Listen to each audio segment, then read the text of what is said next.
মানুহ হ'ব খোজো, এজন জীয়া মানুহ। বন্ধ কোঠাত স্তব্ধ মোৰ শ্বাস প্ৰশ্বাস, অচল অৱসত বিক্ষত মোৰ দেহৰ প্ৰতিটো অংগ প্ৰত্যংগ। মৰণতা মাথো মোৰ সংগী, কাৰণ মই যে বাকৰ উদ্ধ হৈ পৰিছো।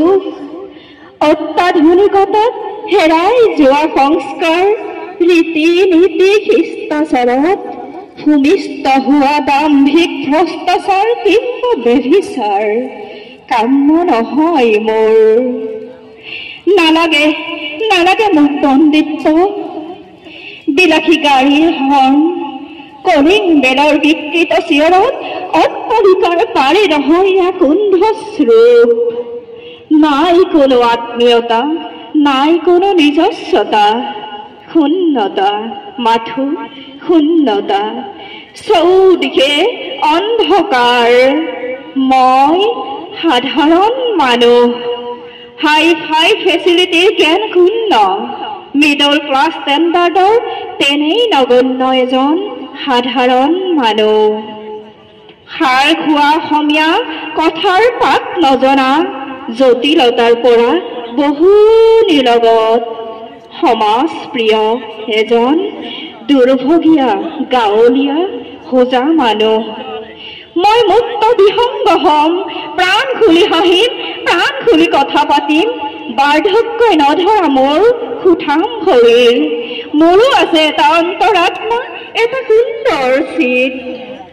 মুক্ত গগনত মুক্ত ধৰাত মই মুক্ত বিহংগ হম। কাম্য মোৰ আকাংক্ষা, তৃষ্ণাটোৰ মোৰ স্বপ্ন। মই মানুহ হ'ব খোজো, এজন জীয়া মানুহ।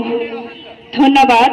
এই চেগতে মই সকলোৰে ওচৰত ক্ষমা বিচাৰিছোঁ। আচলতে মই কবিতাৰ বহীটো লৈ অনা নহ'ল, যিহেতু মই কোনো ধৰণৰ প্ৰস্তুত কৰি অহা নাছিলোঁ, সেয়েহে মই মোবাইলত চাই পেলাই কবিতাটো আবৃত্তি কৰিব লগা হ'ল। যিয়ে নহওক, সকলোৰে ওচৰত মই আন্তৰিক ধন্যবাদ জ্ঞাপন কৰি মই মোৰ এই কবিতা আবৃত্তি সামৰণি মাৰিছোঁ।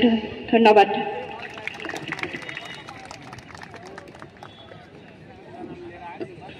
ধন্যবাদ।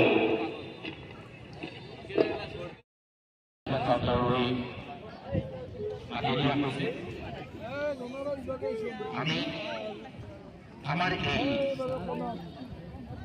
আজৰি সময়খিনি খুব সুন্দৰকৈ পাৰ কৰাৰ কাৰণে উপস্থিত ছাত্ৰ ছাত্ৰীসকলৰ প্ৰতিভা প্ৰদৰ্শন কৰিব বিচাৰিছিলোঁ। তদ্ৰুপ আমি অনুষ্ঠান কিছু কৰিলোঁ, গান শুনিলোঁ, কবিতা আবৃত্তি শুনিলোঁ। আমি আমাৰ এই আজৰি সময়খিনি সুন্দৰকৈ পাৰ কৰিবৰ বাবে আমি আকৌ আগবাঢ়ি